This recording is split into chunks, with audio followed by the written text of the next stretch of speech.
All right, everyone. Today we're going to be talking about Canva. Canva is quickly becoming one of the best tools to use if you're designing anything. It's great for professionals, teachers, students, especially because I know a lot of y'all are starting to have more diverse projects. Where maybe you're making infographics or you're having to do storyboarding for your advanced art classes. But in this instance, we're going to show how you can use it to create a poster to show for your showcases. So one of the great things I love about Canva is that everything's really streamlined. So you can go to Canva here and search Canva. I actually already have the search pulled up over here. So I can search art poster and they have all these really fun templates to use. You obviously can make one from scratch. I personally don't like to do that because I like to find something that looks similar to the style I'm wanting, and then I can adjust it to my needs.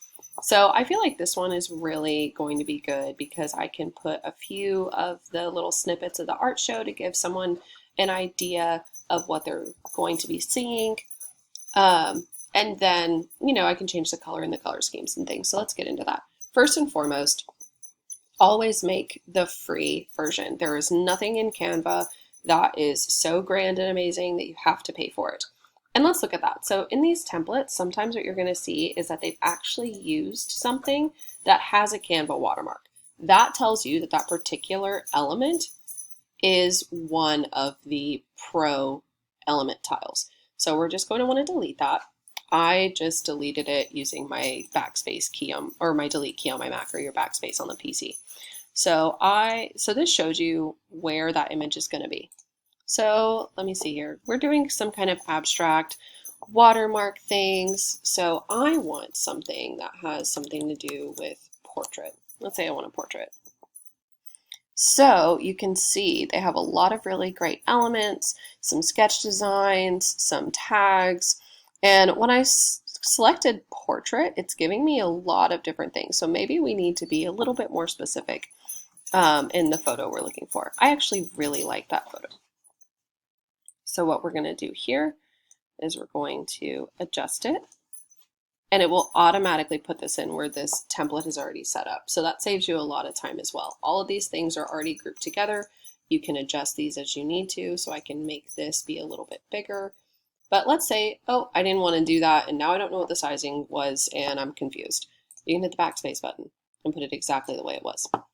So this is a really great example of the art poster actually, because it gives you everything that you're going to need to include. So your art show, you can highlight that here, and it's going to be, let's say your show is going to be on September 12th. And I'm not sure exactly what day that is, but you always want to put what physical date that's going to be. So let's just say it's a Friday. That's just a really good habit to get into, especially whenever you're showcasing posters and things, because a lot of times, people don't have a standard Monday through Friday schedule. And so if you already put in your show date what the physical day that's going to be, it usually helps out a lot. So let's say that our art show is called the Violet Hour. We can spell. So I want to change the font though. I don't really like that font. It's a little bit too stiff for me. So let's say I want to use this one.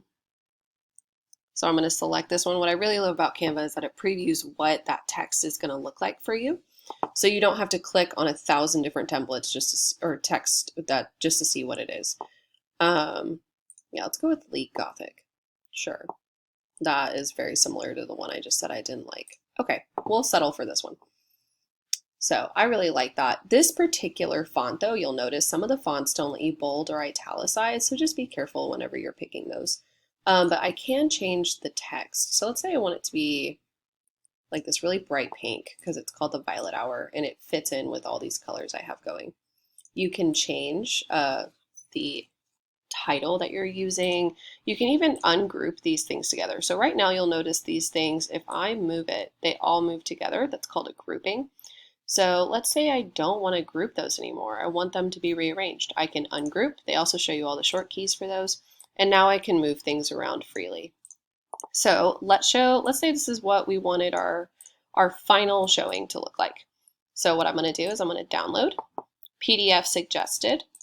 And so honestly, you can download them as JPEGs, PNGs, PDF print is the most commonly used, and then you can download that. It'll download it directly to the computer, but one thing you're going to notice is that Canva uses a lot of really high quality images. So something that we can go over later is how to compress PDFs as files. But that was a very quick overview for Canva, and just save it to your computer. If you guys have any questions, please reach out to me. But I am really excited to see what the posters you come up with are.